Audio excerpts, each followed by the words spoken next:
Hey, everybody, I'll be up shortly.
Hey, everybody, how you doing? I'll be right back again. Hey.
All right. How you doing today? We're going to come up at 6:06. Hey, everybody. I am Santita Jackson coming to you from AM 950 Radio in Minneapolis, St. Paul. Oh, yes, I am. How you doing? Hey, everybody, like and share. Go to the Santita Jackson Show YouTube channel and go to am950radio.com. Stream us live. am950radio.com. Stream us live. And, of course, the Santita Jackson and Friends page. But I need you all to like and subscribe. I hear we've had like a big jump in subscribers. Thank you. On the Santita Jackson Show YouTube channel. Facebook got in touch with me and told me that they want you to go to the YouTube channel, which is Santita Jackson, the Santita Jackson Show. Let's get to the show today. Why are we in Syria and Iraq? Why do we have these bases in these places? Well, we're near the oil and we are protecting American corporate interests. And we need to talk about that because now, as you can see, we're losing, and we have been losing the lives of our loved ones. And John Nichols wants to talk about Barbara Lee and this big Senate race in California that people are not really talking about. They're not really giving Barbara Lee a bit of a chance, but she is doing something that is unique to the rest of the field. She is calling for a ceasefire. And remember, she stood alone voting against the invasion of Iraq. And then Reverend Dr. William Barber is calling for low income voters through the Poor People's Campaign and just in general to get involved in this. The poor people, you might not even have an income, to get involved in the voting process. That's at the bottom of the hour. So let's talk about that. Today on the Santita Jackson Show, I want to hear from you. I want you to call me at 773. No, well, you can't call me right now. Wow, that's right. But you can stay right here and continue to be involved here. So please, please, please stay involved with me. Stay involved with me. And I'm going to get up Pastor Stephen Thurston so we can get the good news from him. But I want to hear from you today. I want you to go to the Santita Jackson Show YouTube channel, and let me know. I want you to be involved in this conversation. I want you all to know, I want to thank you for your many, many expressions of love and support. They mean more to me than I can ever say. Hello. Pastor Thurston, I'm going to bring you up in a hot minute. We're doing the ad hoc thing, but you can say hello to everybody. But let me go through some of these headlines, everybody, on the Santita Jackson Show, because we're kind of getting back to normal here. How about that? Back to normal here. Absolutely. Absolutely. So let's get right to it. Everybody, what has happened? Toby Keith, the iconic country star, had been battling cancer over the past couple of years. He made his transition, 62 years of age, husband, father, grandfather. Please pray for that family today. He's contributed so much to music, to the American culture. And he worked very hard, tirelessly on behalf of veterans. And so please send his family a special, special, special prayer today. Because they're hurting. And wherever someone is hurting, I'm hurting too. Historic rainfall is drenching California, everybody. Everybody I know in Southern California is struggling. They say it sounds like a waterfall. It is nonstop rain, everybody. A storm expected to ease today is bringing record rain, heavy snowfall, serious flooding, and landslides to the state. At least 3 people were killed by downed trees. By late yesterday in Los Angeles, the city had experienced over 120 mudslides and debris flows, everybody. Wow. It is everybody I've spoken to out there if you live in the hills, you're literally sliding, your home is sliding down the hill. Think about that. So much water is watering down the mountains. Wow. Nevada is holding a Republican presidential primary and then caucuses this week. A new state law requires primary elections if there's more than one candidate, but Nevada Republicans, something else is going on with them. So you tell me, what do you think is going to happen in Nevada? What do you think is going to happen in this election? Should Nikki Haley stay in it? Well, we're going to see. And Britain's King Charles III was diagnosed with cancer, sending him and his family love and prayers. And thankfully, Prince Harry is on his way over there to be with his dad. Hope that breach in their relationship that has been reported is repaired. Just pray for all families and all people to be together, everybody. He's 75 years of age. He's reigned for a year, and he will not make public appearances. He will be receiving outpatient treatment, but of course they went in to look for an enlarged prostate and then found cancer. They have not specified, the palace has not specified what kind of cancer he's got, but certainly we are praying for that family. You pray for all families, whatever circumstance they're in, everybody, because guess what? It's just family. Whether you have a high profile, low profile, no profile, money, no money, in between, it's family. And these are human beings, and we are all on this pilgrim journey. Former U.S. Defense Secretary Jim Mattis secretly advised an Arab monarch. Are you surprised by that? Before Mattis became Defense Secretary in 2017, the U.S. allowed him, to advise the United Arab Emirates ruler on the war in Yemen. Then Mattis and U.S. officials fought to conceal it. Pastor Stephen Thurston, these people, these, as Mrs. Clay Evans used to say, these devils. I mean, oh my gosh, 39 degrees will be your high in Minneapolis, St. Paul today. It will be cloudy. In the NBA, the Timberwolves will be facing off against the Chicago Bulls tonight. And the Wild in the NHL will be facing off against Chicago. And those are just some of the headlines. I've got my brother beloved. I just love you, Pastor Stephen Thurston, and thank you for your love and your prayers. The newly installed pastor of the New Covenant Missionary Baptist Church. That family's held that pastorate for nearly a century, and because they keep on serving. I love you, Pastor Thurston. How you doing today? I'm doing great, and I love you just as much, Santita. Oh, I love it. I love it. I love it. I love it. I told you I'm going to make a big pot of beans, and we're going to eat over here. That's what we're going to do. That's what we're going to do. Just fellowship and have some fun. And fellowship and have some fun. That's what we're going to do over here, inside. We're not going to go out. That's what we're going to do. Wait a minute. I might have to buy the meats from some place that makes it really well. But you know what I'm saying. It's gonna be at home. Oh my goodness. What is the good news? You know, I've had a tumultuous few days, but you know, all of it's good news, because I will tell you, when I went away to college, everybody, my father told me, he said, you know, you get the one more thing, so you get the talk, right? But then the last thing my father said to me before I got in the car, because we had to drive to Washington because they were having they had fired all the air traffic controls. That's how long ago I went to college. And so my mother said, your father might fly, but we're not. So he said, no, we're going to drive, because they literally just fired them like a couple of days before. Wow. And my father said, you know, all daddy wants you to do, he said, I'm not going to tell you to go to class. He said, I know you're going to do that. I'm not going to tell you to be a good girl. I know you're going to do that. And you're going to figure it out. He said, but what I ask you to do, what I require of you, is that you go find you a church. I need you to find you a church home. He said, because the storms of life hit, and they hit without warning. And if your soul is not anchored in the Lord, you will drift away. He said, and I will have failed you. And if I have failed you as a parent, I'll never be able to live with myself. Please do that. And don't you know he showed up at chapel? And guess who was not at chapel?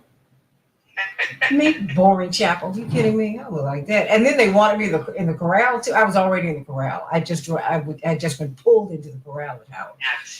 I was like, and they were like, we wanted her in the church chapel. I was like, Daddy, he said, you should be doing that every Sunday. I said, this is not the kind of church. Oh, anyway, what is the good news, Pastor Thurston? As I say hello to Robert and Barbara Bacon and Linear Bob and Joyce, and so many of you have joined us this morning. Andre, my god brother, who I'm calling as soon as I get off the air. Ashley King, sending you all so much love today. Ty, Angela Burns, how you doing, everybody? Everybody hey, Jewel up there in New York. Oh, you're so sweet, Gary Craig. Everybody, Angela. Like and subscribe, and like and share. Please like and share right now. Please like and share right now. All right, it helps me with the algorithm online, because even as we broadcast from terrestrial stations, we really want to build our presence online, okay?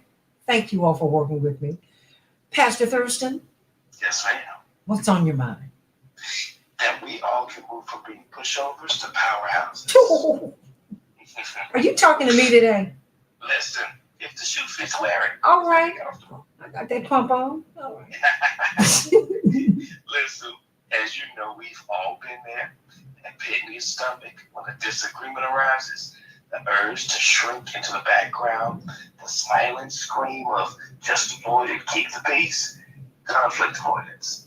That chameleon-like ability to blend into the woodwork when things get heated might seem like a superpower at first, but like any avoidance, it comes with a hefty price tag, one that silently chips away at your happiness, your fulfillment, and your potential. But here's the good news. Breaking free from this pattern is not only possible, but it unlocks a treasure trove of positive changes that will literally transform your life.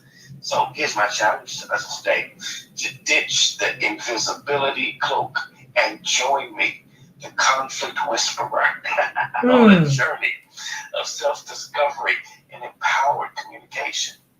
Listen, life, we have to face it as it relates to life, that conflict isn't exactly a walk in the park. Mm. It's messy, it's emotional, and it can be downright uncomfortable. But here's the thing, avoidance doesn't make it disappear. Mm. In fact, it often festers, growing resentment, breeding misunderstanding, and ultimately eroding the very relationship you are trying to protect. Think of it like a hidden leak in your house. Ignoring it won't stop the water damage, it will just make things worse. By addressing the conflict head on, you're not inviting a storm, you're fixing the leak, preventing some future damage and creating a healthier foundation for your relationship. Now, there's so many lost opportunities when we avoid conflict. There's so many strained relationships when we avoid conflict. There's so much emotional toil when we avoid relationships. There's so much diminished self-worth when we avoid relationships. Those sound real good. Let me unpack them for a second. Let's look at those lost opportunities. Ever held back from expressing your true opinion or advocating for yourself out of fear of conflict? Listen, I've done it. Mm-hmm. Avoidance can rob you of valuable opportunities, promotions, and even personal growth. When it comes to strained relationships, the unspoken tension from unaddressed issues, it can create distance and resentment in both personal and professional life. That emotional toll I mentioned, bottling up your feelings can lead to stress, anxiety, and even physical health problems. And then diminished self-worth. Constantly silencing yourself can chip away at your confidence and your self-esteem. Listen, there's some ripple effects of embracing healthy conflict. And you're saying to yourself, well, Stephen, what happens when you step out, when I step out, when we step out of the shadows and embrace healthy conflict? Buckle up, because the changes are nothing short of life-altering. You're going to find yourself with stronger relationships, because when you communicate openly and honestly, you build trust, understanding, and respect, leading to more fulfilling relationships.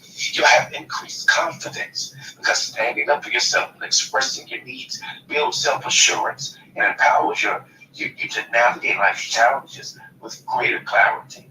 You'll have some personal growth. Stepping outside of your comfort zone and navigating conflict fosters resilience, emotional intelligence, and valuable problem-solving skills. You'll have enhanced authenticity. When you stop hiding your true self, you connect with others on a deeper level, fostering genuine connection and a more fulfilling life. But Stephen, how do I start? This sounds good, but how do I start? Listen, the journey of shifting from pushover to powerhouse is not going to happen overnight. So here are just some quick actionable steps to get you started. I want you to shift your perspective. View conflict as an opportunity for growth, not a threat. I want you to practice assertive communication. Learn to express your needs and opinions clearly and respectfully, without aggression or even blame. Start small. Begin with low-stakes situations and gradually work your way up to more challenging conversations. And then finally, seek some support. Don't be afraid to ask friends or family or even a therapist for guidance and encouragement. Remember, you are not alone in this. Everybody experiences conflict. And the key to approach this is with courage, empathy, and a willingness to learn. And as you step out of the shadows and embrace healthy conflict, you'll discover a world of possibilities, deeper connections, and a more authentic, fulfilling you. So take a deep breath, find your voice, because I need you to say it from your chest when you start talking, and step into the light. The world awaits your unique perspective, and it's high time you share it. Today is just the beginning of your journey towards empowered communication and healthy conflict resolution. Remember, the power to change lies within you. So take the first step, raise your voice, and watch your life transform in remarkable ways. You got this. Go ahead and shift from being a pushover to a powerhouse. I appreciate that. Thank you, because when I was much younger, I put other people's feelings first, Yes. and I stuffed my own feelings with food, quite frankly. And because that's the only place in my life where I really truly felt that I had control. Yeah. and I'm a pleaser, and certainly I wanted to please my parents. And I think also when you grow up, the way that we have, when you have these immense pressures, and quite frankly, I never thought my father would be alive. So so much of my life was centered around making sure my mother was okay, and almost like being a not being a co-parent, but almost to my younger siblings, Yes. that I got lost in the sauce. And so what my mother wanted me to do, I would do it. And that was not, and that hit me, it came tumbling down on me in college because I was away from my most authentic self. Yes. And it took me decades to get back here and to begin to fight for that 17, 18-year-old girl who wanted to take care of everybody else. So I want to thank you for that, because I'm just at a point now, at this point in my life, where I'm fighting for Santita, that good girl who wanted to make sure everybody was okay. And I mean, because to show you where my thinking was, you remember when I became very ill and had to have surgery nearly 20 years ago. Yes. My thing was, I had to fill out my papers, because if I didn't get through the surgery alive, that's it. Yeah. And I said, if my parents, they're okay, my brothers, my sister, they're okay. If I've come this far to make sure to help them be okay, that's it. I'm okay. I mean, that's where my thinking was, you know. Yeah. And I've had to turn that around. Because, as my father sat with me in the hospital room, just the two of us, at one point, he said, you came here to be more than, you're not my appendage, you're my daughter. And so talk about going from being a pushover, because I've not been a pushover there, but in other areas of my life, but there, yeah, to being a powerhouse. I want to thank you for that. And I hope that blesses somebody today. That's the goal. Somebody's encouraged and empowered. Absolutely. And I love you, Pastor Thurston. Now, every Friday at 3 p.m. Central Standard Time, you're on Facebook Live. Yep. Free therapy. Free therapy. No copay or anything. Just come on, pull up in the Facebook. Stephen with the PH. Stephen Thurston, 3 p.m. Central Standard Time. We're talking about some relationship matters this week to help you and encourage you and empower you. And the goal is for people to change what's within so that they can then change what's around. Okay, but on Sundays. Oh, and Sunday, you can show the person listen, it's live in there. Or you can tune in on any of our platforms. We're at the New Covenant Baptist Church on 77th and Cottage Grove, 9 a.m. to 10:15 Central Standard Time. And of course, we're on Facebook, our streaming platform, and YouTube. You can find us on any of those platforms at The Cove, THECOV, Chicago. Or go to the website, thecovchicago.org. All the information is there. I love it. And I love you, Pastor Thurston. Love you, Mo. Love me, Mo. I love you. I love you, Mo. Thank you, sweetie. Yes, ma'am. All right, I'm going to bring up Dr. Shanita Knighton. Let me dial her right quick. But everybody, you know what? It's time for you to be a powerhouse. How about that? How about that? You be a powerhouse. Let me get Dr. Knighton and see what she has to say to us this morning. We are going to be working on this so I can get a phone line so that you all can hear and talk. But we're also going to be talking about turning these low-income voters into the powerhouses that they really are. Most Americans are struggling. And we need to talk about that. And they need to get registered and vote. Dr. Knighton, I'm bringing you up on the Santita Jackson Show. You can say hello to my audience in Minneapolis, St. Paul, AM 950 radio. I'm so glad that you are here. Everybody like and share, like and share, like and share. Oh, thank you, Mrs. Zenobia. You said we always have great conversation. But I've got Dr. Shanita Knighton with me, checking in on me yesterday to make sure I'm okay. And I'm going to call you later on today. I love you, girl.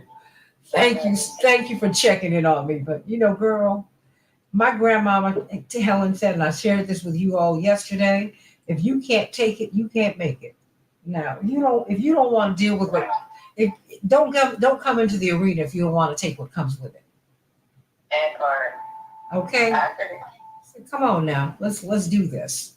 Dr. Knighton, what is on your mind? You know, we're just seeing cancer. If just very quickly, Toby Keith, the iconic musician, made his transition. He struggled mightily with cancer over the past couple of years.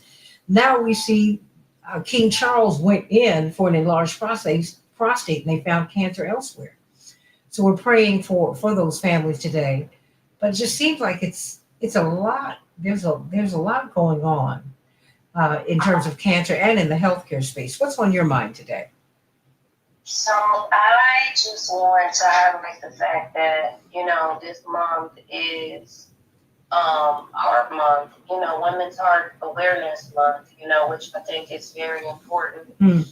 As you know, women suffer the most, and then even more importantly, it goes undetected, or when it does occur, it's too late.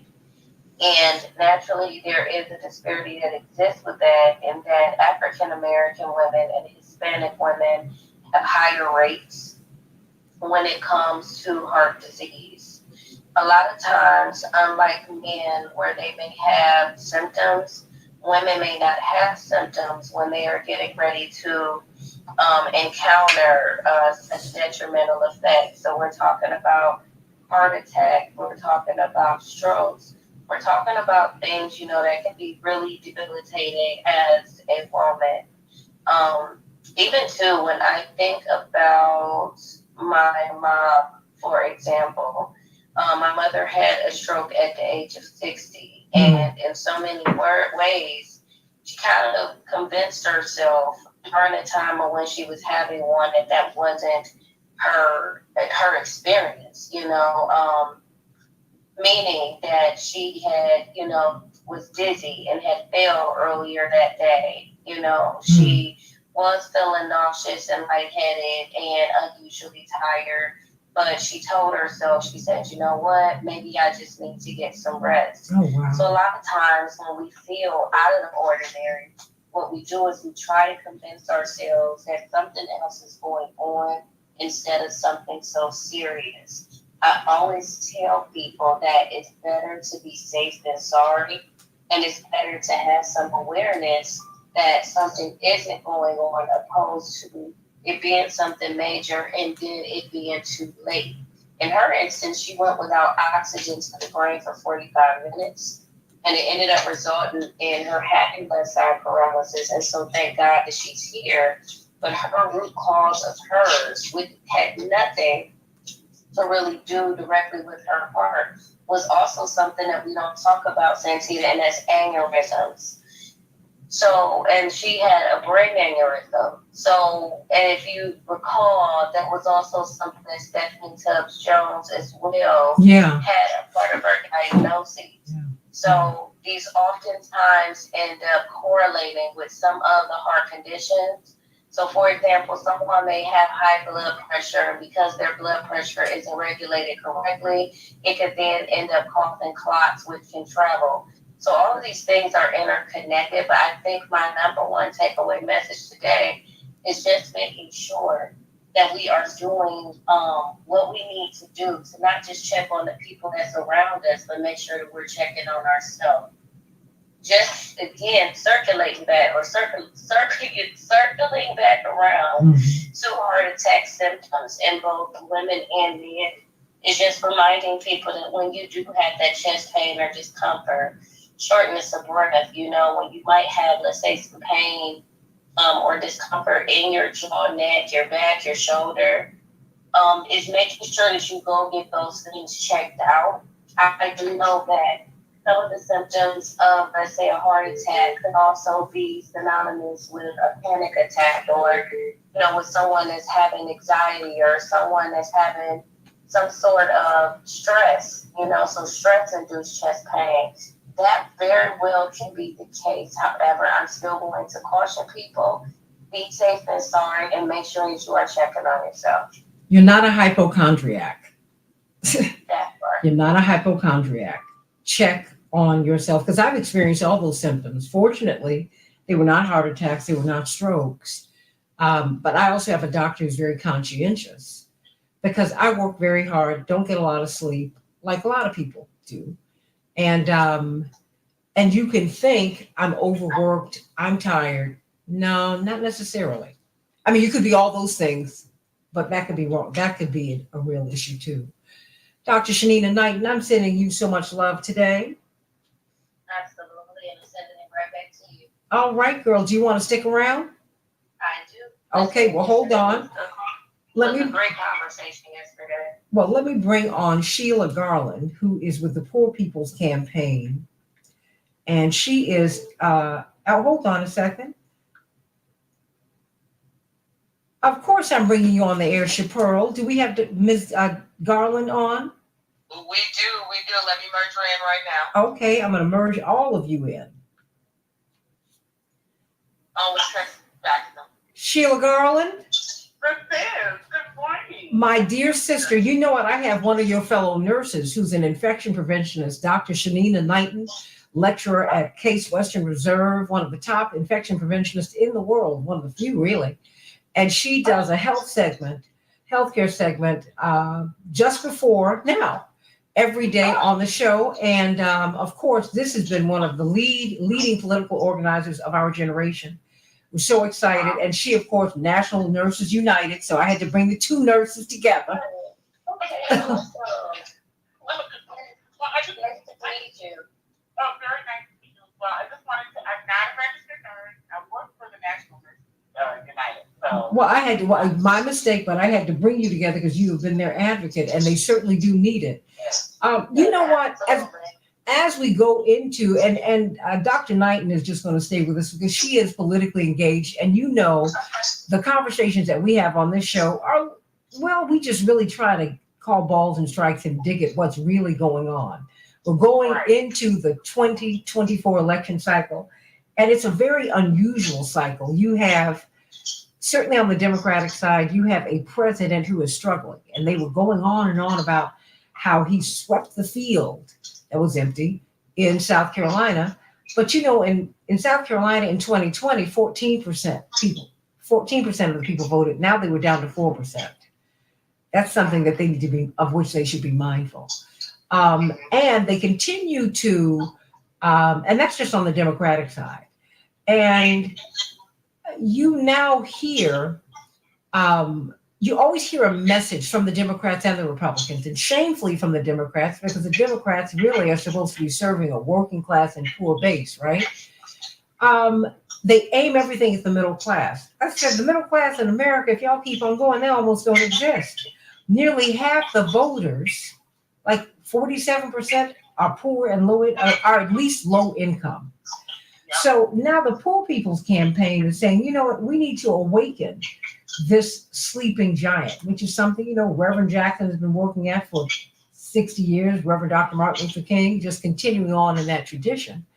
Talk to us about that push to get poor and low income Americans to vote, to help them to understand that they are the sleeping giant. They are the ones who can make the difference in this election. Yeah, so I think this is a really good question. You know, part of it, of course, we did our due diligence. You know, Martin it's one thing to be loud, but it's another thing to be loud and wrong. So we have to do our research. The general idea is that poor and low income people are just essentially apathetic, and they don't participate in the body politic through voting and electoral politics. But that certainly dismisses the entire sort of political establishment, keeping folks from the polls through various pieces of legislation and all of this. But even more than that, what our campaign says is that what are those things that low and poor income voters hold in common, and that they don't necessarily hear from those that are running for political office, which doesn't, inspire them to vote polls. And so what the campaign is saying is that, listen, we have many issues that poor and low income people, 140 million poor and low income people across the country, have in common. And our research found that we tended to vote similarly, regardless of color, and those things that have historically, been held under the division that we have from one another. And so what we found that some of the key states,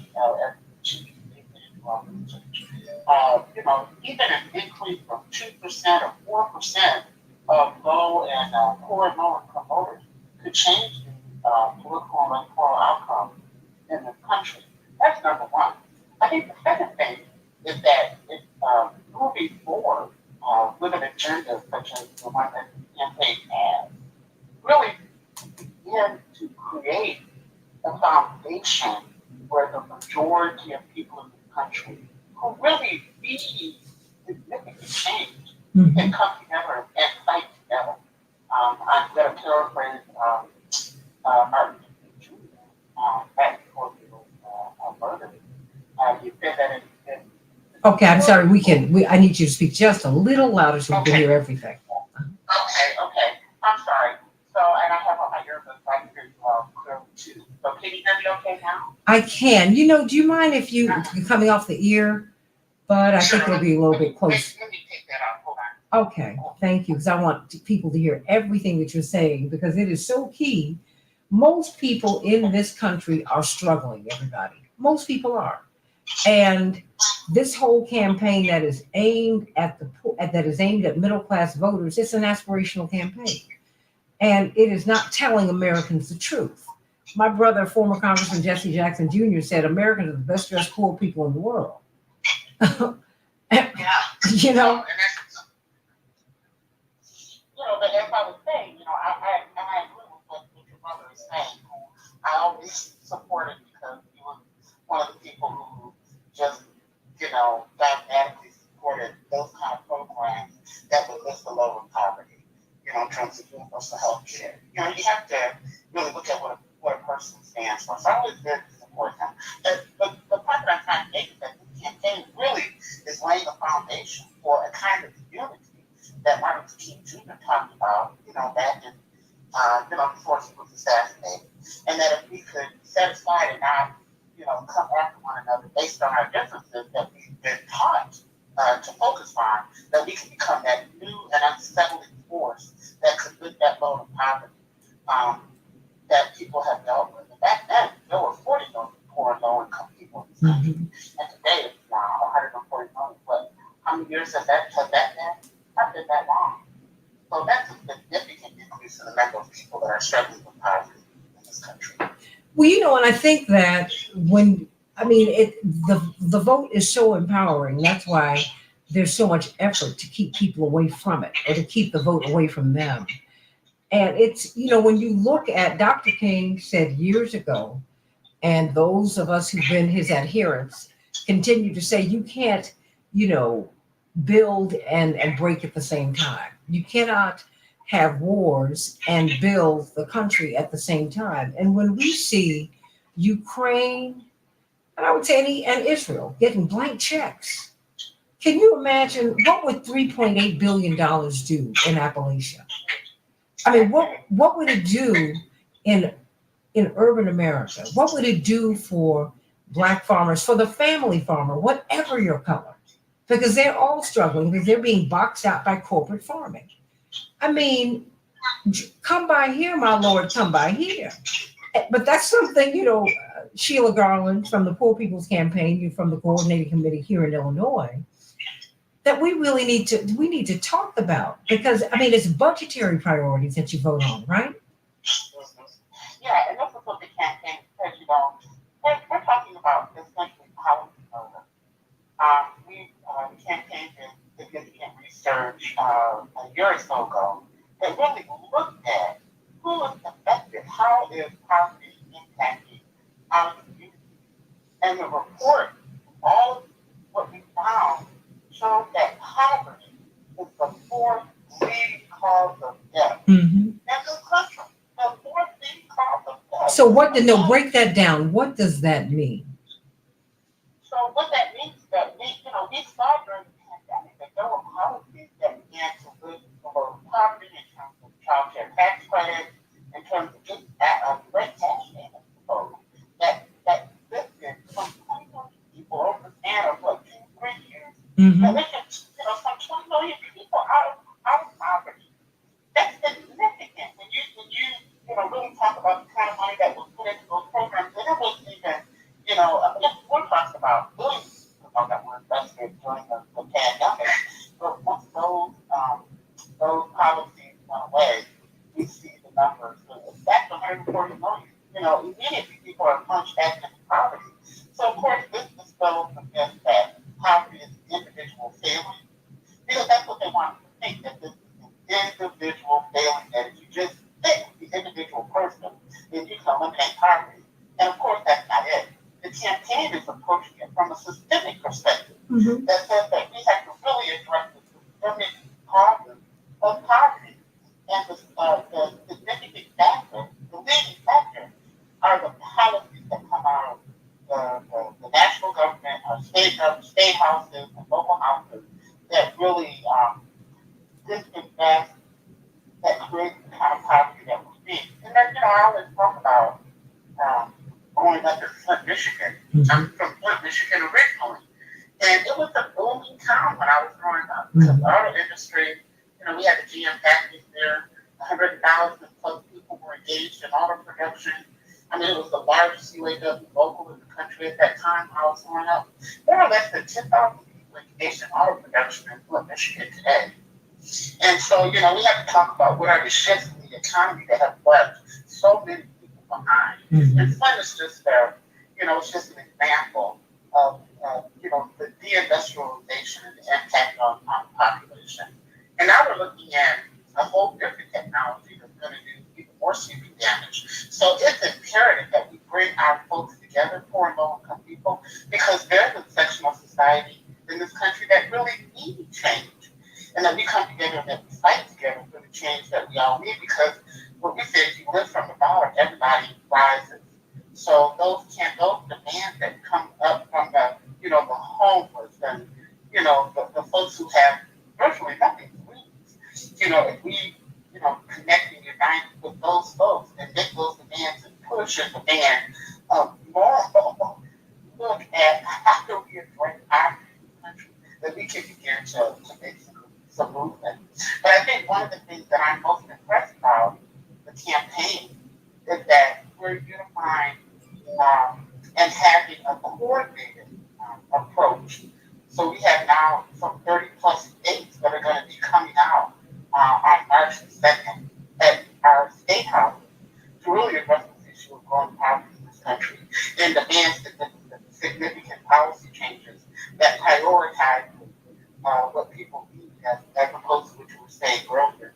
You know, trillions for endless war, trillions for, you know, to enrich the very wealthy people in the country. And there's still a discussion going on across the country about how we can cut and create policies that cut and undermine those folks in this country that are poor. And that number is only going to grow. And that creates a real political instability for both the Republicans and for the Democrats. Well, there are no parties. Parties are for poor people. Okay, this is not, and that because Robert Strauss, when you and I were kids, Sheila, this is something that Dr. Knighton missed. There was a man named Robert Strauss, and I mention it all the time because I want people to remember. This man became the chair of the Republican and Democratic parties. Okay. These folks, the people who play party politics, are playing you. What you need to do is, no matter who is in office, from the presidency to the dog catcher, you need to let them know they work for you. There's no need. I'm so glad that Black folks cannot be, and people cannot be frightened by Trump now. The reason I'm glad about that is because you shouldn't be frightened. You should be fighting. And even if the person you want gets in, you need to fight. Because guess what? Once they get in, the people who voted against them become their best friends. Because everybody needs friends in office. Get over it. That's the way politics. It's not politics. That's the way life is. You can go with someone forever, Sheila Garland, and guess what? You might hate your boyfriend or partner, sister or sibling, and guess what? When you're in the family, you got to figure it out. You got to figure it out. And all I'm saying is, at this point, with these big issues that are before us, and I saw this coming together with Dr. King and the Poor People's Campaign, and Reverend became the mayor of Resurrection City when they had the sit-in on the mall in Washington. And we saw it during his presidential campaigns. This push to bring them, and you saw it with Huey Long in Louisiana. It just, whenever people, black or white, try to pull red, yellow, black, brown, and white together on that which we have in common, something comes apart. As if becoming wealthy is not systematic. Sheila Garland, I looked at the cover of Fortune the other day, and Jared Kushner's brother, who's worth more than $3 billion, is on the cover. I'm not mad about that. But let's not act as if your father was not worth hundreds of millions of dollars and did not put you in line to become worth billions of dollars. I mean, this is how it works. And guess what? If your parents are poor, without access to education and health and general welfare, you will be too. And people have to vote about that. Exactly. And I people, it's really hard to listen.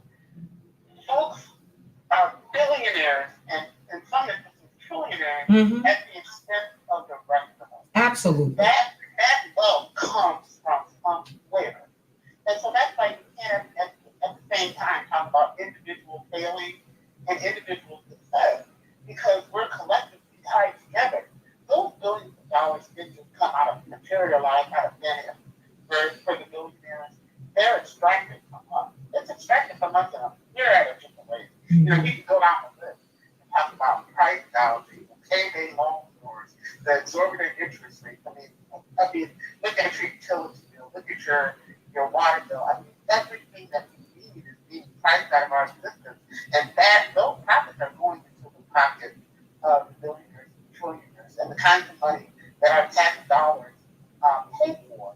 We don't question that. We're only programmed to question what goes to poor and working people, most particularly women, and how that's a political football to get us fighting and sniping at each other. I'm gonna just even with the immigrant issues, and we don't look at the larger picture of why this is so. Why are we fighting one another so much? Because we're distracted from how we're being robbed and oppressed and exploited and murdered. I mean, look at what happened to the young people in Flint, Michigan. I'm going to use that as my own, but it's happening all across the country, across the globe. No. Be very, very specific about Flint, Michigan. Because with the deindustrialization of America is what happened to Flint, Michigan. We started shipping all of these jobs overseas to pay people less so we could continue not to pay much. Well, no, it wasn't even us, because they didn't pass those costs down to consumers. Sheila, it was the corporations that made more money. And let's be realistic. When the water crisis happened in Flint, the state rerouted the dirty water because GM complained that that's messing up the engine to give us this dirty water. And the citizens of Flint continued to get the dirty water until they complained of the lead poison water. But they protected the property of General Motors, but they didn't protect the people. And we have almost half of the children in Flint are looking at some kind of disability as a result of exposure to high levels of lead in the water. I mean, and it's Flint still pays some of the highest water bills than any other city in the country. And it's poor. And I will say this, not only was the job shipped overseas, but I'm going to, from my perspective, and I think, we can see this historically and economically, I remember when the first robotic arms were put into the auto factory. It used to take a gang of like 400 or 500 men to change from one model year to the next. The big transmissions, the big molds.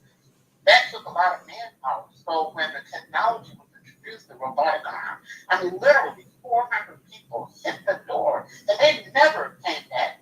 So we're talking about a technology that is permanently replacing, workers, and we're being reduced to what it costs to maintain a robotic arm. And that means almost nothing. So our wages are stagnant for a reason. And part of it is the policies that come up that but the kinds of social programs that have been cut as a result. In Michigan, it was one of those states under a Democratic governor where welfare programs that helped to sustain single workers was the first state that eliminated that in 1992. And you know that nationally, it was Clinton that eliminated welfare. You know, it couldn't get under two Republican. You know, so we have to really look at what's being done and whose needs are being served. It's certainly not those of us that are dealing with poverty, poor and low-income people. 66% of the 140 million poor and low-income people in this country are white. 66%. And we're disproportionate, but that just really gets to show you we presented as if it's a black or brown issue. Oh, girl, And please. the majority of people in this country are white, you know, and they have more in common than decades ago. So. And we need to stop playing that game. That's why I said white people are struggling too. That's why painting people who support Trump as these racists who hate black people, black folks and last folks, and a lot of these folks mind, these folks want someone who's going to go to Washington and fight for them. Now, do I think they're making the best choice? No. But guess what? The choices that we're making ain't doing much for us either. But you must make them. You must make them. So let's stop disparaging each other, everybody, and start listening to each other. Start listening to each other, because what did my father say? Sheila, red, yellow, black, brown, and red. Hunger hurts. Period. I mean, it just ain't no good feeling. I continue to tell you, the baseline tuition at the University of Chicago is $100,000 a year for an undergrad, Sheila Garland. Who can afford that? So you don't intend for me to go to school. Not that one, where I'm going to make the connections. You know, it's $2,000 a month for rent average in the United States. You don't intend for me to rent. You know it's going to cost me almost $30 an hour to get a workable wage. You don't intend for me to live. And we have to vote about that. And you have to understand that the power is in you. The last 3 minutes belong to you, Sheila. What are our marching orders, and how can we be a part of this campaign? Yeah, so I just wanted to make sure that people who are listening know that we are going to be in a coordinated way on March the 2nd, the campaign, college, poor and low-income people, advocates, our faith community to join together at our state capitals in Illinois. We will be in Springfield on March the 2nd. We're going to be gathering at the Y Park between 4th and 5th on Capitol Avenue, between 4th and 5th at 10 a.m. We're going to gather thousands of us, and from there we're going to march to the Capitol. And we, make our demands clear. We're going to talk about what has the state done that is positive, and what is the state doing that we need to really have significant improvement upon. And we've been doing our research so that we're, as I said earlier, we're going to be loud, but we're going to be right. We're going to talk about environmental devastation. We're going to talk about white nationalism. We're going to talk about all these issues that are used to divide us, and the distorted moral narrative that keeps us fighting one another. So that's what's happening March the 2nd in Springfield. We're gathering at 10 a.m. between 4th and 5th Avenue, the Y Park. So if people, and that's on Capitol Street. Well, let me ask you this. Will you be doing this in Minnesota as well? Because that's where we're on. Yeah, it's going to be, Minnesota, I have a map.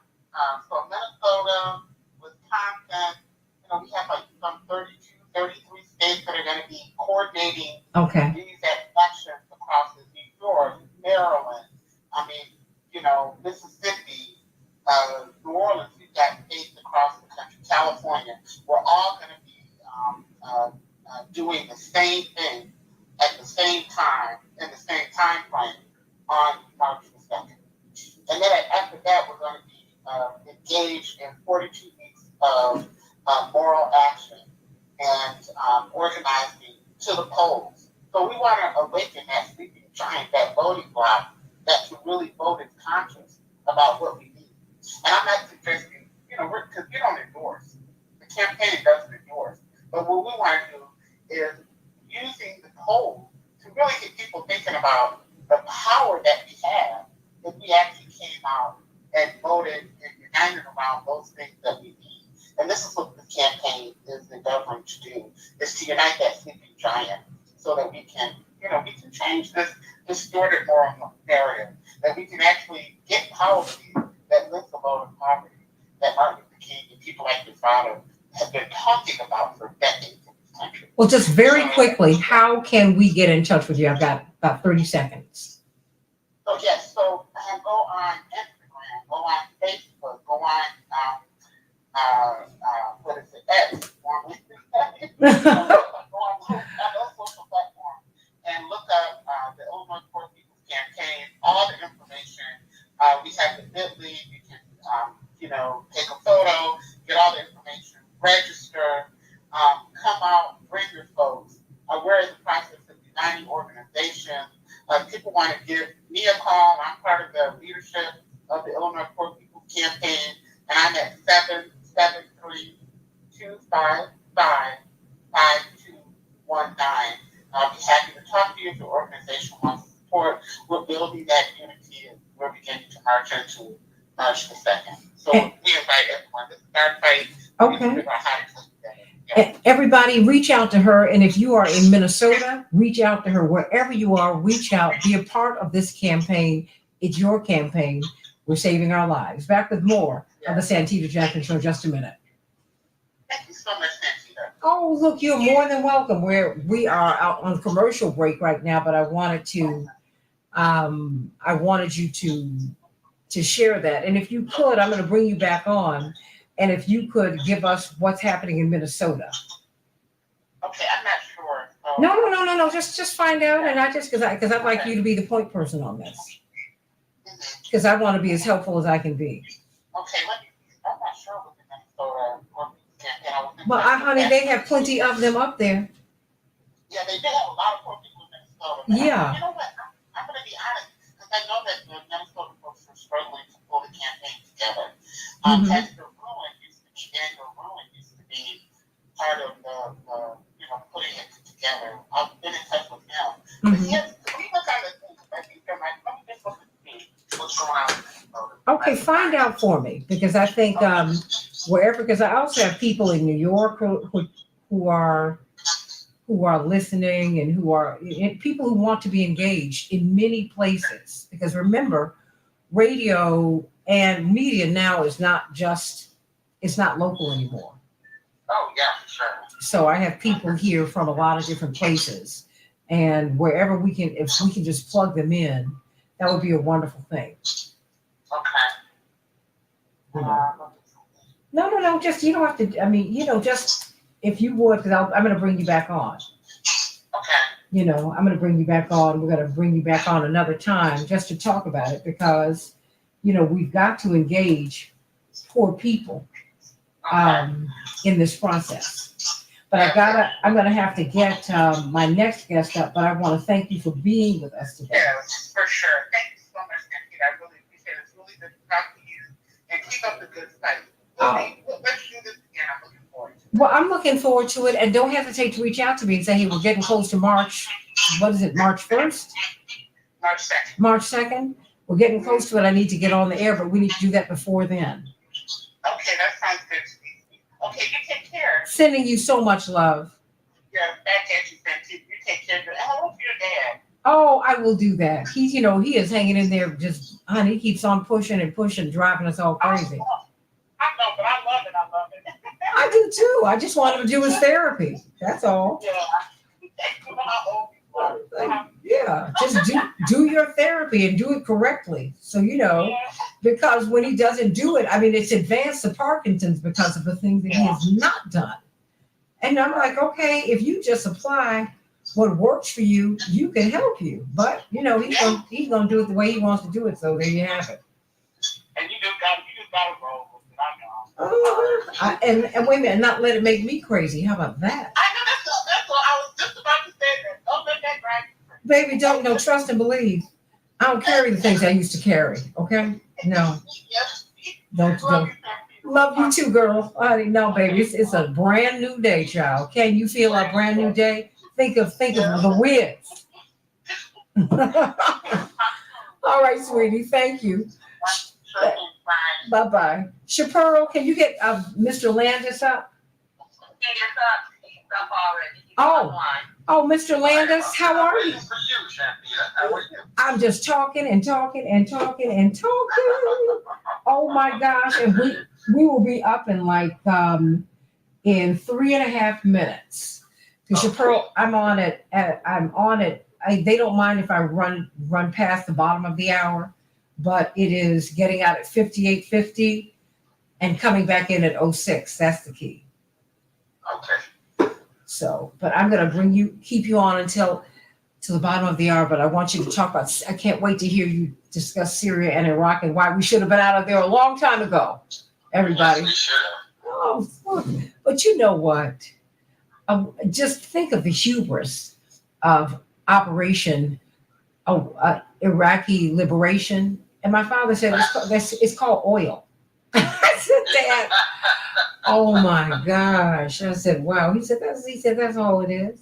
Because that's where our bases are. I mean, and you know what? When you go to these countries, you know, and when you have these democratically elected officials, many of them nationalize their resources because America and the Western world have raped them for so long. So, of course, when Reverend Jesse Jackson gets there, they're like, I need you, because I know you're not hostile to me, but I know you're siding with them. I need you. Could you talk to Chevron for us or BP?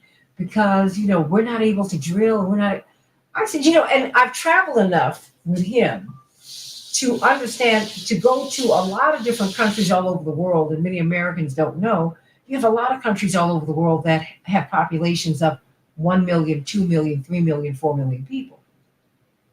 That's true. And they are populated by American corporations. It's very true. And, you know, whenever they get a soldier that's held captive or something, they send Jesse Jackson. They did used to send Jesse Jackson. No, you know what he does? He goes to the church because they don't, like Reagan had not even tried to get Robert Goodman out.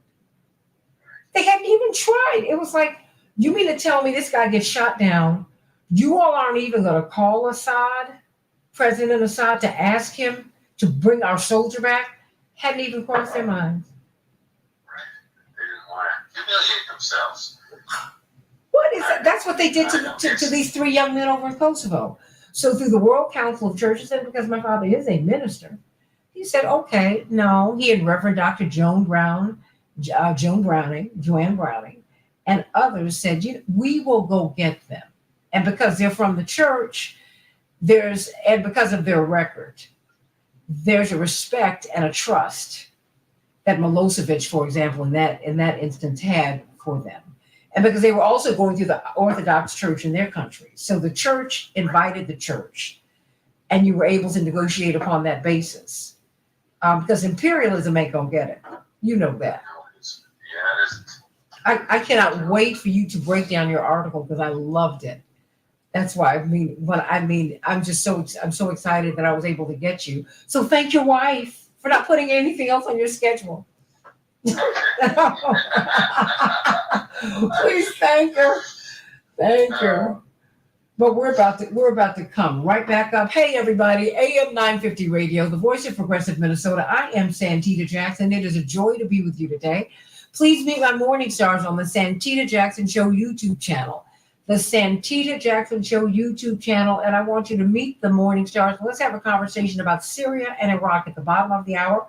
We will be talking about the California Senate race. It needs to get more attention. Barbara Lee, who stood by herself, voting against Iraq war resolution. Well, she is in a contentious race for the U.S. Senate, and she is calling for a ceasefire. She stands alone in that race, calling for that. We're going to talk about that. But right now, we're going to talk about Syria and Iraq. Why are we there? Why should we have been out of there a long time ago? Call me at 773. No, you can't call me. But if you go to the Santita Jackson Show YouTube channel, guess what? You will be able to weigh in on this discussion. I have got someone with us today who is going to really from University of Oklahoma, who's going to really break this down for you so that you can understand just what's going on. But in the meantime, let us get to some of these headlines. Santita Jackson Show, dedicating the show to Toby Keith today, sending him so much love, this icon of American music who made his transition. He had struggled mightily with cancer over the past couple of years, 62 years of age, husband, father, grandfather, an icon not just in country music, but in American music. He made his transition overnight, and we're sending our love to that family. Let's get to the headlines. Historic rainfall is drenching California. A storm expected to ease today is bringing record rain, heavy snowfall, serious flooding, and landslides to the state. At least 3 people have been killed by downed trees. Nevada is holding a Republican presidential primary and caucuses this week. A new state law requires primary elections if there's more than one candidate. But Nevada Republicans used a loophole to award delegates through caucuses instead. Nikki Haley is running in today's primary, but not Thursday's caucuses. Donald Trump is only taking part in the caucuses, so he'll probably pick up all 26 delegates. Sending our love and prayers to Britain's King Charles III. He was diagnosed with cancer. As we all know, he went in the hospital for an enlarged prostate to get that checked. They found cancer. So we're praying for that family today. And he's being more public than royal families have been because he believes that this is an opportunity for people to have a teachable moment about taking care of their health. And we thank God for that. And we pray for his recovery. We pray that we have a cure for cancer one day. And I believe it is on the horizon, everybody. I believe it's on the horizon. Let us talk about Syria and Iraq. Of course, we have been looking at the killings of of our soldiers. But many of us have asked, why were they there? What are they doing there? As Black churches, more than 1,000 strong, some of the biggest congregations in the United States, have tied their support for President Biden to a ceasefire. They said, if you do not do a ceasefire, they're being pressured by their congregations. If you don't do a ceasefire, we're not going to support you. Joshua Landis writes, the death of 3 Americans in Jordan due to an attack by the Islamic resistance in Iraq, quote unquote, was an avoidable tragedy. It should prompt the United States to speed up its exit from Syria and Iraq, something policymakers have been contemplating for some time. Washington must minimize its risks. To dig in and escalate would be a mistake that is likely to lead to more Americans killed. The mission that brought U.S. troops to Iraq and Syria to destroy ISIS has been accomplished. Residual policing of ISIS remnants can be undertaken from bases in Qatar, Kuwait, and Turkey. We welcome to the show Joshua Landis. I am so glad that you are with us. Quincy Institute, Sandra Mackey Chair and Professor of Middle East Studies at the University of Oklahoma. I am so glad that you are with us today. Oh, boy. Santita, it's a real pleasure being with you. Well, you tell me. Because you started out strong in this article, something that would make people's eyes pop. You said that the deaths of these 3 Americans was an avoidable tragedy. Please speak to that. Well, it comes down to what is America trying to accomplish in the region. And we originally went into the region in 2003, as everybody knows, after 9/11, thinking that Saddam Hussein was building nuclear weapons and was working with Al Qaeda, and that they were going to bomb the United States, all of which was, of course, completely wrong. He wasn't and hadn't renewed his nuclear plans, and he wasn't trafficking with Al Qaeda. And in fact, he had very bad relations with Al Qaeda. So we got into the region on a misapprehension, a mistake. And then once we were there, we tried to put in the government to our liking. The trouble is, what we did is the exact opposite. The Shiites of Iraq has 2 major groups of Muslims, Sunnis and Shiites. And the Sunnis, who are a minority of the population, had held on to power and ruled the country. And the Shiites got the bitter leftovers. And America decided, okay, the Shiites are the majority, we're going to put them at the top. And we're going to cast the Sunnis, Sunni Arabs, from the top of society down to the bottom. And we disbanded the army, which was largely led by Sunnis, and we outlawed the Ba'ath Party, which was largely led by Sunnis, and we brought the Shiites to the top. Now, the trouble is that the Shiites are connected to Iran, because Iran is the largest Shiite country in the region. And the Shiites had been discriminated against for hundreds of years. They hadn't been able to serve in the army, they were poor, and this, in a sense, liberation of the Shiites empowered them and made them look towards Iran for leadership, which America mistook.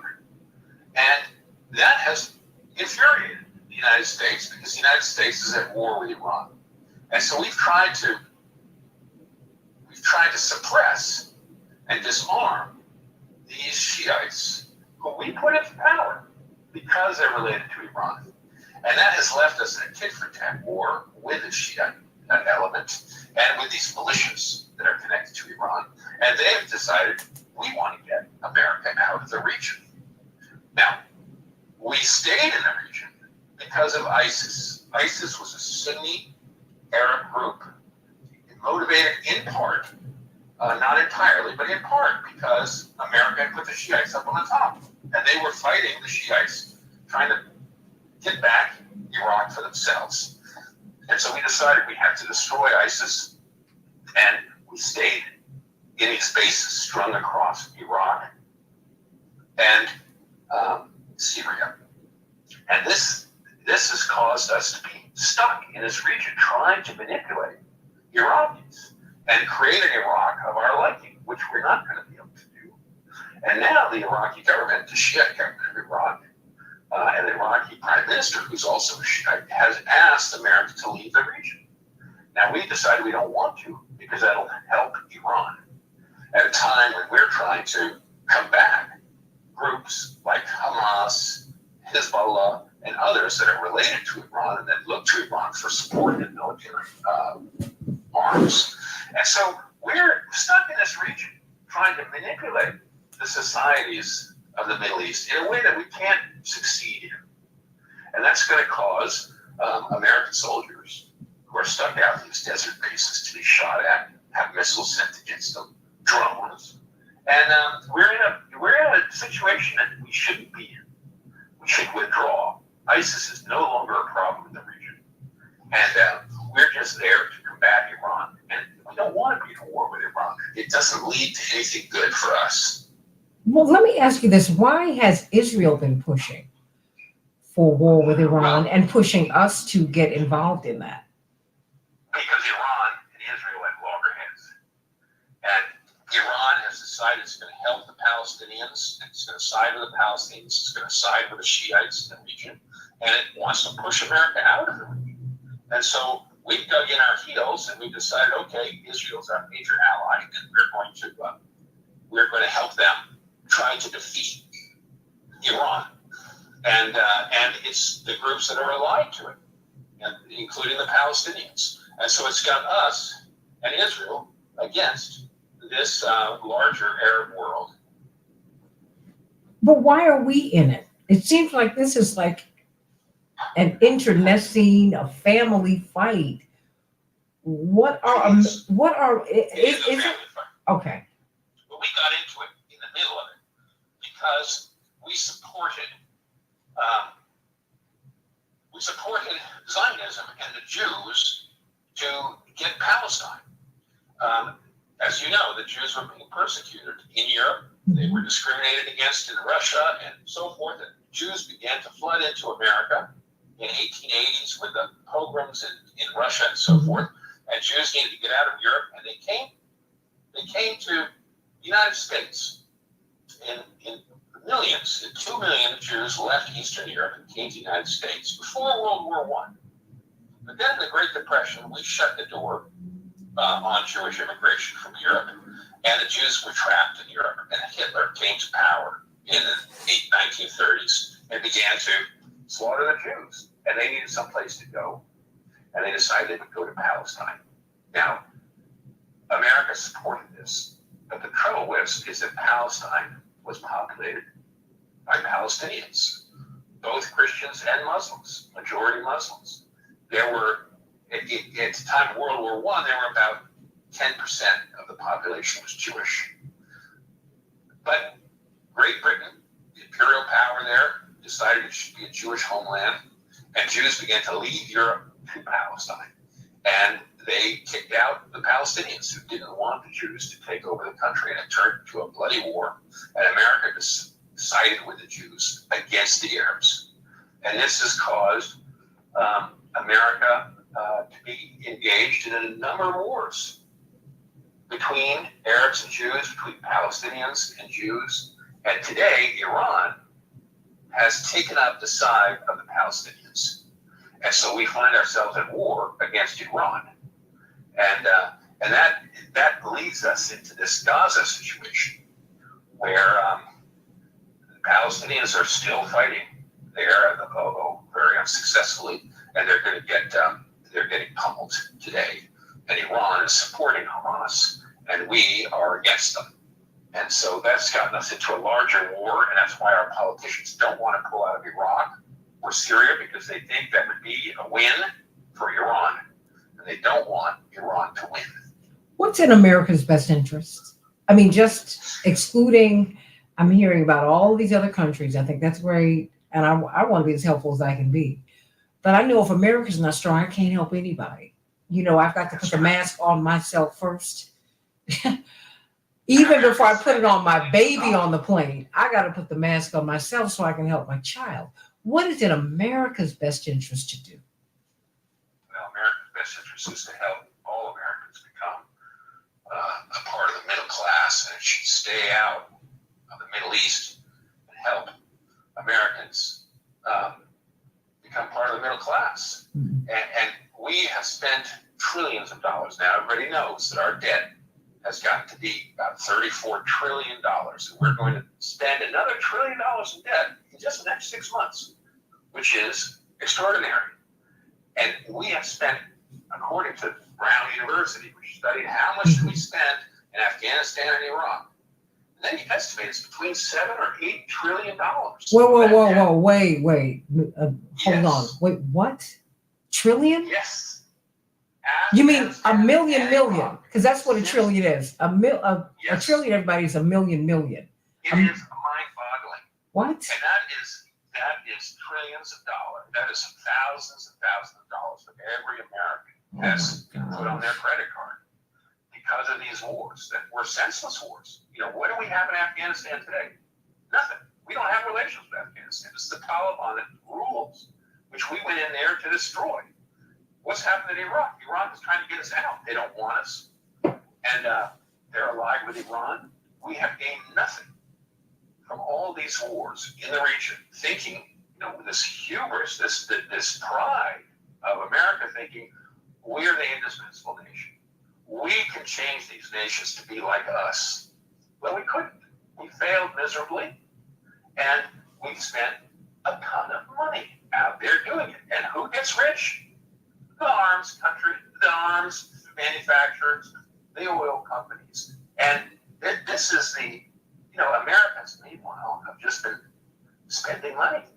And it's going to come home to roost, unfortunately. So we should be, to your question, we need to disentangle ourselves from places like Iraq and Syria and even Israel, where Congress is now lining up to send billions more money to there and to Ukraine, and which we need.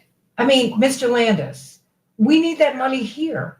We need it in Appalachia. Think of what we could do with our schools. Oh, Think what we could do with our education. Think what we could do with our health care. We're all crying, our politicians saying we spend too much on education, we're spending too much on health care.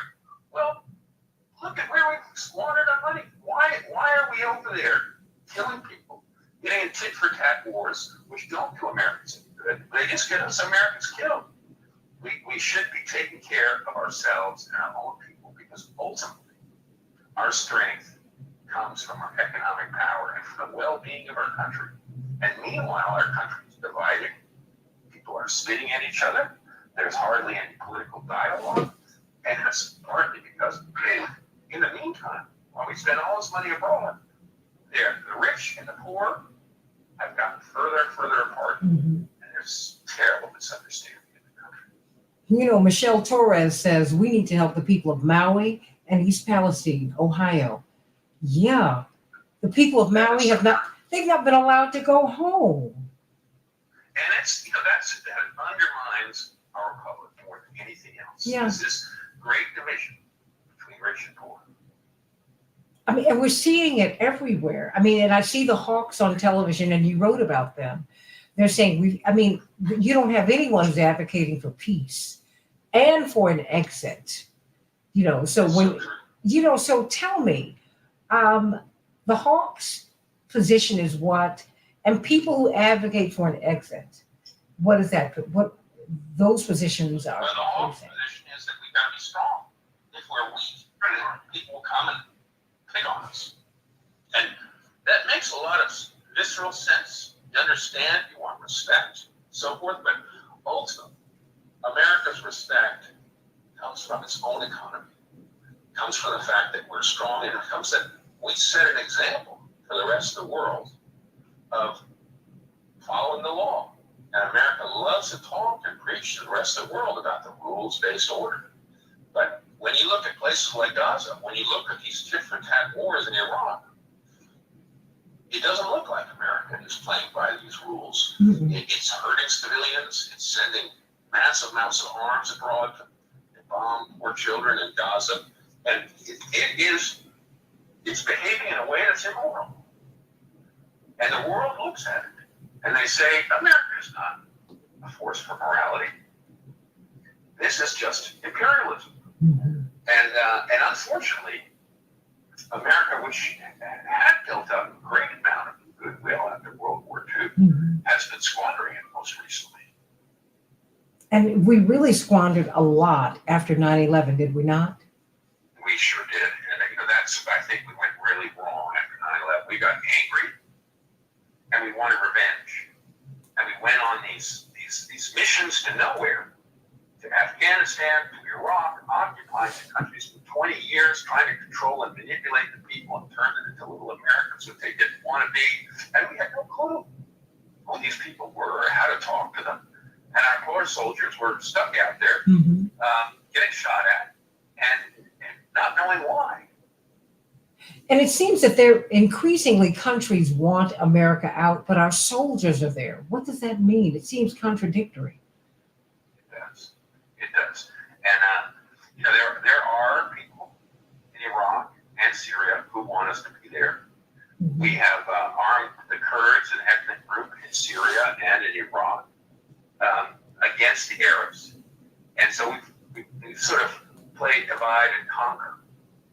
And so we found local people who we can arm and train who do want us there because they're worried that once we leave, they're going to get beaten up. And that's going to happen. But that's because we've been occupying the country for 20 years and arming them. And now we can't take care of them. And our Hawks say, no, we have to. We spend money with these people, and they've come to trust us, and we can't leave. But that is a recipe for being stuck in these places forever and just throwing good money after bad. Is it that they can't leave, or the munitions industry is making too much money to leave? Well, there's a very good question. Very good question. And it does make one scratch their heads and think, who's benefiting from all this? Well, who's benefiting from it? Because when I saw those 3 soldiers, and I saw their the fathers just sitting in emotional lockdown, and the mothers giving vent to their pain. But I know the fathers were in pain, same kind of pain.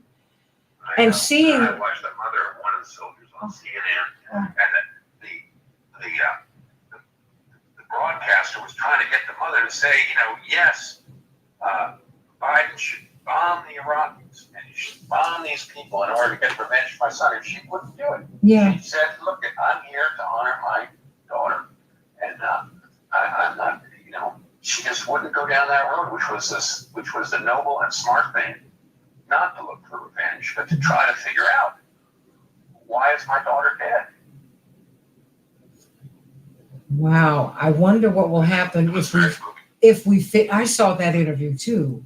And because, more than as the New York Times reported more than a week ago that more than 1,000 of the largest Black churches in the United States, which is still the largest organizing mechanism in Black America, have tied their support to Joe Biden to a ceasefire, which he is loath to call for.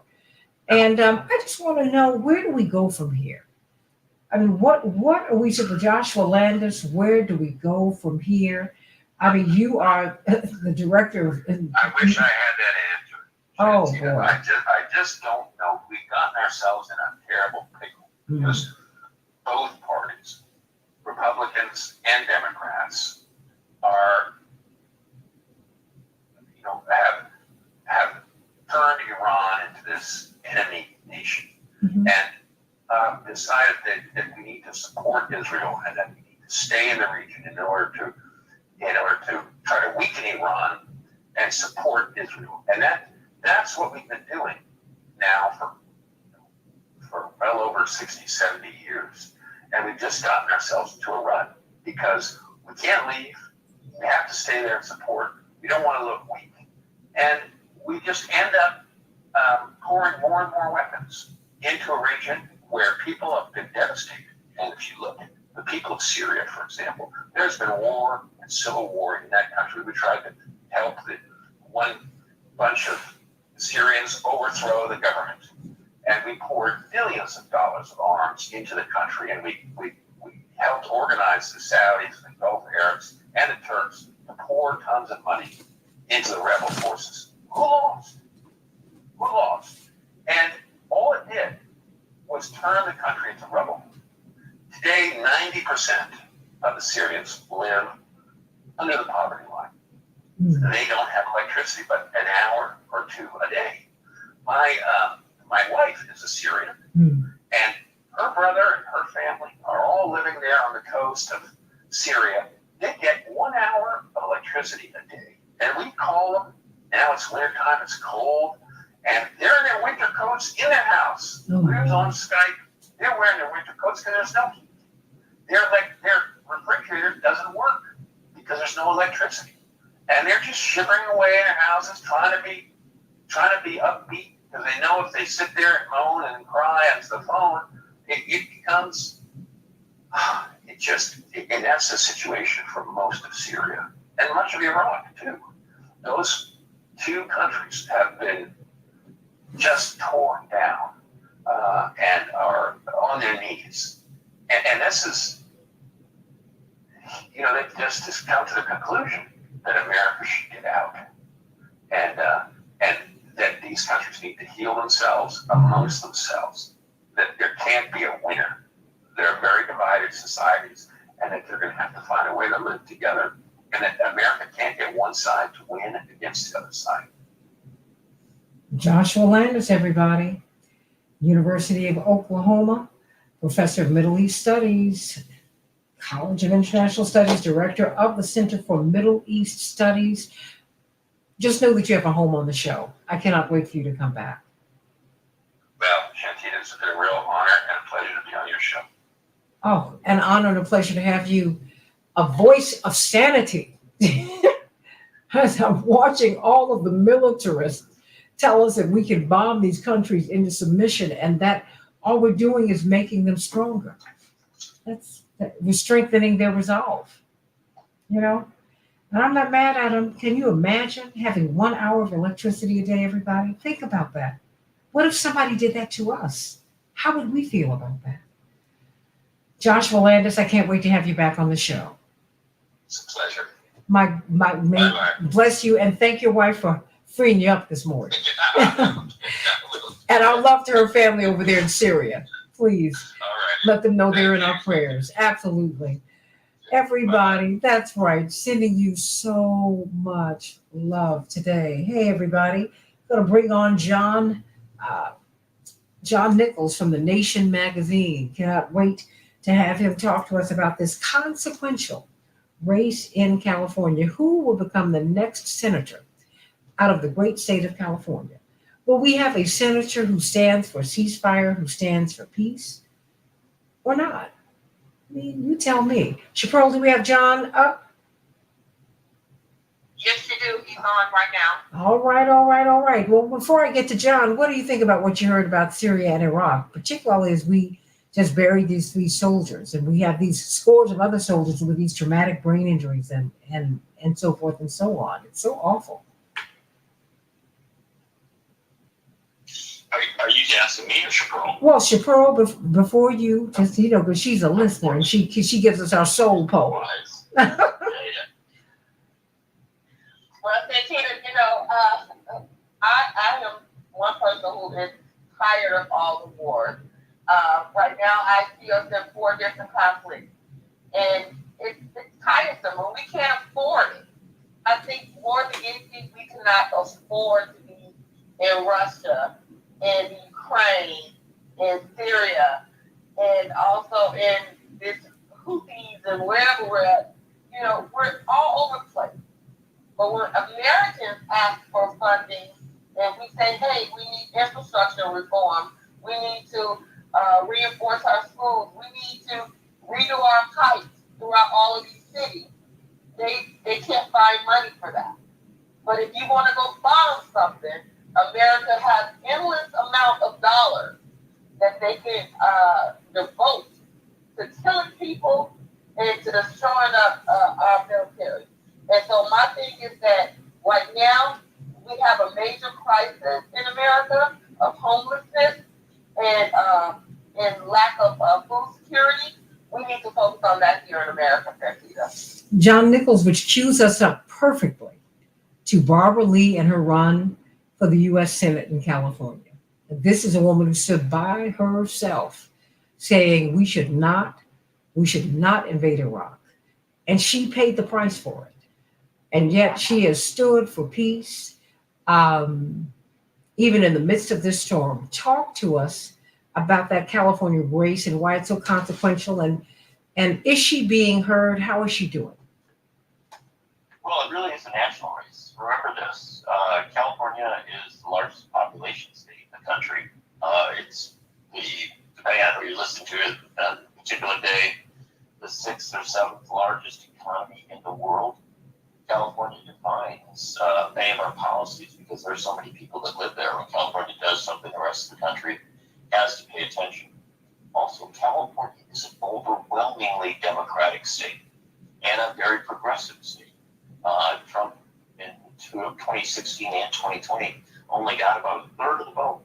It was one of his worst finishes in the country in California. So this is a state that can elect a progressive Democrat to the Senate. They now have an open seat. It is a seat that was held by Dianne Feinstein, who was a centrist, served for a long time and very honorably in many ways, but was not a great progressive leader, especially on issues of war and peace. So now you've got a primary out there, and it's a wild, open primary. Democrats, Republicans, Libertarians, everybody running the same primary. The top 2 finishers go to the November election. And one of the candidates is Adam Schiff, who's very prominent, very outspoken Democrat. Another is Katie Porter, another very prominent, more progressive Democrat. And then there's Barbara Lee. And Barbara Lee, after decades in the House of being the House's #1 advocate for peace and diplomacy in the world, is running for the U.S. Senate.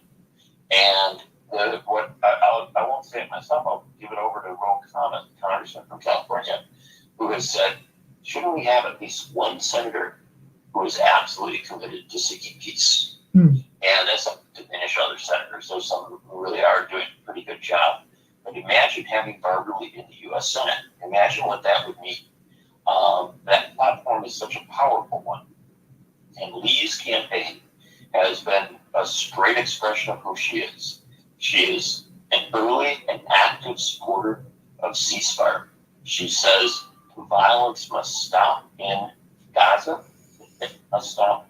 She's an active supporter of peace and reconciliation, finding a way for justice for Jews and Muslims and Christians in that region, for Israelis and for Palestinians.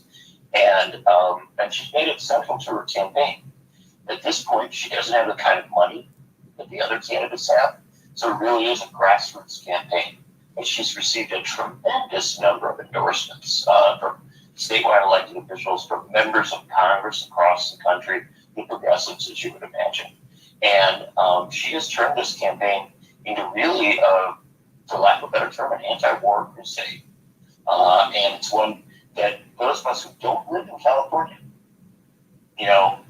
who might have our attention focused on a national race or on a race where we live, we need to pay attention to this one, because if Barbara Lee could make it through that primary, and it's hard, no question about it, if she can make it through that primary, it will be the single most powerful political signal in this season that people want a ceasefire. Why is so much hanging on her position in that race? Why? I mean, because many of us are looking at the squad. AIPAC has put $100 million into a fund to take them out. But for some reason, it seems like this particular campaign is a great moment as well, at the very least. Right. You don't diminish all the other races. I mean, this is the thing. Sure. You know this, and listeners know this well. It's possible for all of us to carry more than one thought in our head at a time, right? We can be very, very concerned about the targeting of members of Congress like Summer Lee in Pennsylvania, and Ilhan Omar and others who've been leading advocates for ceasefire. And it's very important, obviously, that we do pay attention to those races. I know you have, and I know I will as well. But this California race, I'll take you back to the reality. California has more people in it than any other state. In fact, it's a combination. If you were to take most of the states in the interior West and put them together, you still wouldn't reach California's population. And a senator from California has a prominence, has an ability to go to Washington and be heard, particularly be heard on issues of war and peace. And I think that's one part of it. So no matter who wins, it's consequential. But then there's another aspect of it, and that is Barbara Lee herself. Understand this. Barbara Lee came from a working class military family background, raised in Texas and in the Bay Area. She, as a young woman, was going to college, and she was active in the Black Student Union. She was active with civil rights and all sorts of movement-focused missions. She wasn't interested in electoral politics. A woman came to that campus to give a speech, and Barbara Lee said, "Well, I'm not really into electoral politics." And this woman said to her, "You better be, because if you're not engaged in electoral politics, if you're not trying to win power so that you can do good, then other people who aren't as good as you will, and you will have to suffer the consequences of that." And that turned a light on in Barbara Lee, and she became political and focused on electoral politics ever since. The woman who told her that was Shirley Chisholm. And was her mentor. And so, understand, this is, in Barbara Lee, we have someone who, for more than 50 years, and sometimes we respect our elders, there's someone who, for more than 50 years, has been on the side of economic and social and racial justice, of environmental protection, and of peace. She has risked her career again and again and again and in this world. And if we say we care about that, we think that is consequential, then we have to be paying attention to this race. We're talking with John Nichols of The Nation magazine about this California race. The iconic Barbara Lee, one of the staunchest peace advocates in the world, and she holds elective office here in the United States. She is running for the U.S. Senate, and she is absolutely, she is an unmitigated advocate for peace, which, John, puts her at odds with the munitions industry. Let's be real clear on that. When Dr. King came out against the Vietnam War, it wasn't just that he was coming out against the Vietnam War, he was opposing the military-industrial complex. And after he gave his speech at Riverside Church, doing that, his chief of staff, Reverend Dr. Y.T. Walker, said, "You've just signed your death warrant." Many people tie John F. Kennedy's assassination to his advocacy for peace. And if it doesn't kill your person, it can kill your career. Paul Wellstone was an advocate for peace. people still have questions about his death in that plane crash, which was mysterious and not properly investigated. I'm just calling the roll. I think it's important for us to know that. Who else is running against her, and what are their positions with respect to the ceasefire? Well, there are other candidates in the race, and they are there are people who've been very active. Some of the Democrats and are well known. There's no question of that. You begin with Adam Schiff, and Adam Schiff led the first impeachment of Donald Trump. He was very, very outspoken, and frankly, he's much despised by many Republicans. And I think relishes the battle. He's been, in many ways, an impressive battler in Congress on a host of these issues. He is by far the most well-funded of candidates. Has the support of Nancy Pelosi and others. He is the front runner in the race. There's very little question of that. But because California has a multi-candidate open primary, different than other states, what it means is that the top two finishers, no matter what party they come from, can go forward to November. So it's very possible you could have two Democrats go forward to November, right? Mm. And despite that issue as a front runner, there's a possibility that one of the other Democrats could go to November with him. And the other two Democrats are more progressive than Adam Schiff. One of them is Katie Porter. Katie Porter came to Congress a few years ago and has made a real national reputation as somebody who has, much like Elizabeth Warren, been willing to call out a lot of corporations, call out the banks. He's a very effective communicator and has been an important member of Congress. And then there's Barbara Lee, as we've been discussing. And Barbara Lee has served longer in Congress, has more experience, has headed the key caucuses in Congress, has been a genuine leader there, has literally represented the United States at the United Nations at the behest of former President Barack Obama in a number of instances, a number of cases. I mean, she is this remarkable figure. Mm-hmm. And she isn't just somebody running on legacy. Again, this year, when we see these critical issues come into play, the question of how to respond to the crisis in the Middle East after October 7th, the brutal Hamas attack on Israel, and then the overwhelming assault by Israel on Gaza that has now left 27,000 dead. Barbara Lee has been one of the few members of Congress from the very beginning who has said, we have got to figure out a way to stop the killing, to make sure that we don't destroy Gaza, that we don't leave generations of children orphaned, that we feed people even in this very difficult circumstance.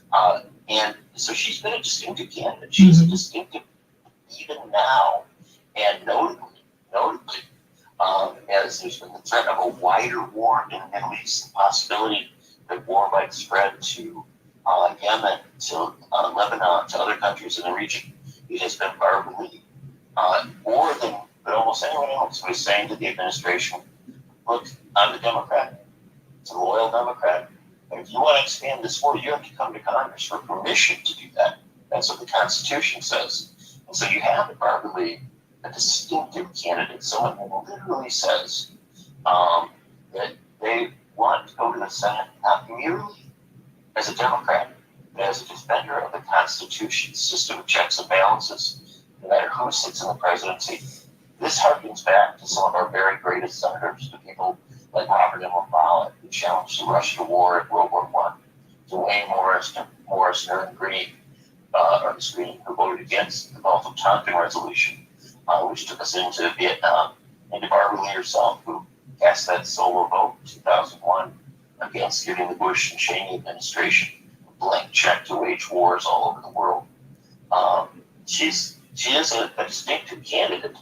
And so what Barbara Lee and her advocates are saying is they would like her to come through this primary as the opponent to Adam Schiff, most likely, in that November election. And then have a real debate.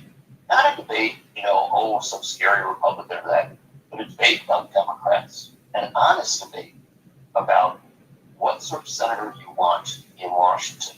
It has tremendous potential. And I'm never going to tell people where they have to come down on that. Some people may choose Adam Schiff, and that's fine. Some may choose Barbara Lee. But imagine what a refreshing opportunity that is. Unfortunately, in this case, Adam Schiff doesn't want that race. And so because he's very, very well funded, he started putting ads on television that highlight the very weak Republican candidate in that race, Steve Garvey, a former baseball player. And many pundits in California say that these ads are really designed not to strengthen Schiff, although they say nice things about Schiff. They compare him with this Republican, but to focus attention on the Republican, to strengthen the Republican, so that this Republican, Steve Garvey, will come through the primary, and that Schiff in November will have a cakewalk, an easy race, because he's running in California against the Republican. He has the right to do that, but Katie Porter, especially at Garvey, have called him out for this and said, why don't you want to face a race against a strong Democratic woman in the country? Well, Cindy makes the point from San Francisco, worried about Republican Steve Garvey, the baseball great, who could, she said, sneak into second place while Congresswoman Lee and Porter split progressive votes. Could they have worked out a deal, John Nichols? That's always possible, but here's the complexity, right? And the thing to understand about this. Why is it the women that always have to work out the deal? Right? Well, I think you're right, but I'm looking at the progressives more than I am looking at gender. But I hear you. But I will, I just comment with that initially and make sure that people, recognize that this is so often not being the case. Now, in the reality of it, it's the simple fact is that Katie Porter and Barbara Lee are different, right? They take different stands on some issues. They're both progressives. And they both have very strong progressive supporters. So not to diminish either of them. But the thing to understand is that at this point, Katie Porter has a little more money. And she's running a little stronger in this race. Barbara Lee has more endorsements, more of a grassroots campaign, hoping to build toward the March primary and pull it off. They each see their path, right? They each see their route. And I think it's very unlikely they're going to make a deal. It's very unlikely that one of them is going to drop out.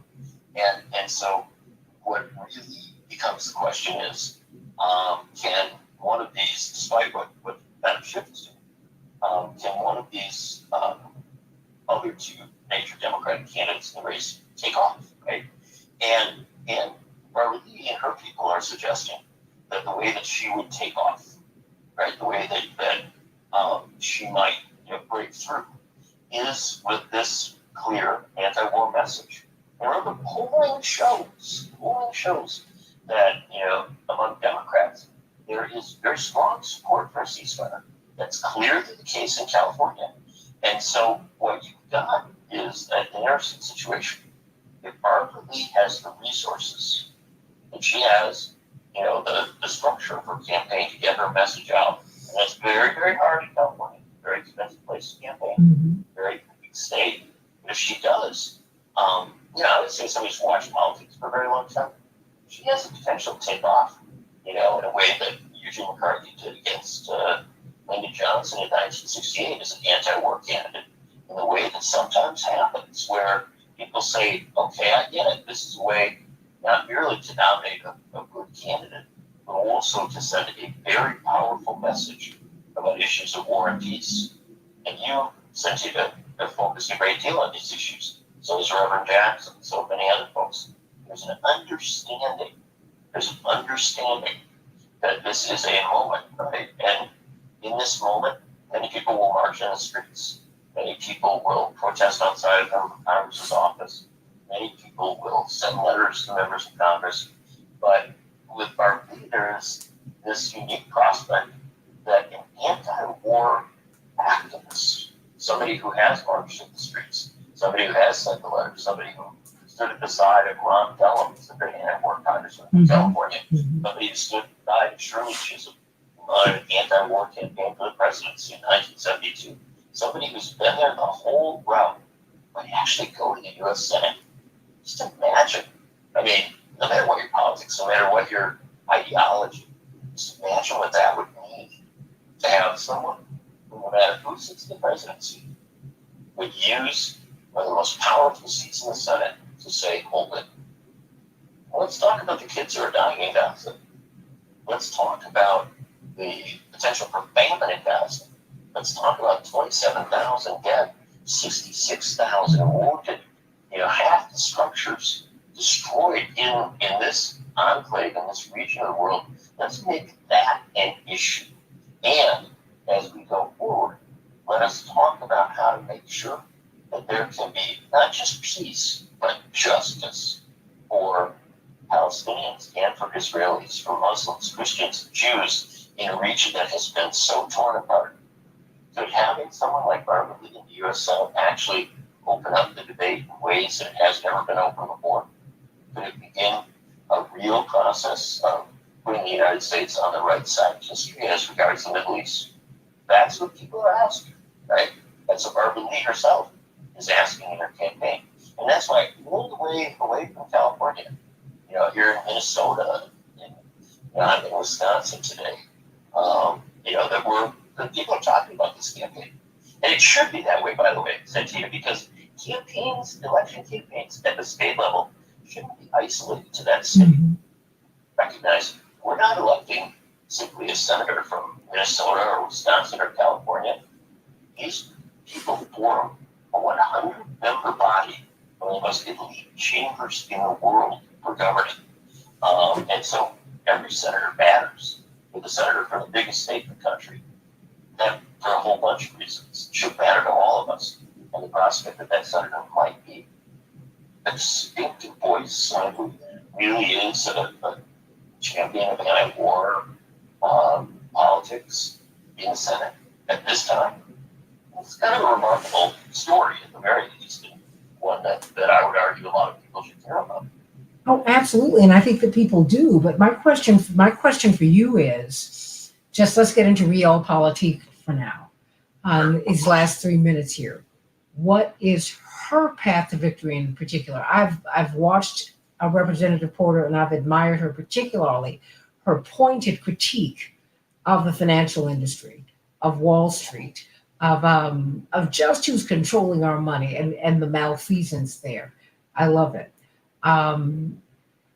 But Barbara Lee has pointedly taken on war and the matter of war and peace at a time when I think Americans are weary of war, at a time when I think Americans want peace. At the very least, we don't want any more war. $3.8 billion that's going to Israel, for example. Look, I want to help Israel, but they live better than we do. That money, I need it in Appalachia. I need it in the Mississippi Delta. Family farmers need it. I need it in urban America. I mean, I've got a $1 billion shortfall because of the migrant crisis in New York, hundreds of millions of dollars in Chicago. We're hurting here. John Nichols? Yeah, there's no question. And, Squirrel at the start, kind of, or when we were talking coming on air, summed it up in a way that's appropriate to sum up, right? We are told all the time that we don't have enough money to do things like feed children, right? I mean, it's just of any functional country. We're told that we don't have the money to do that, but yet we're talking right now about $18 billion in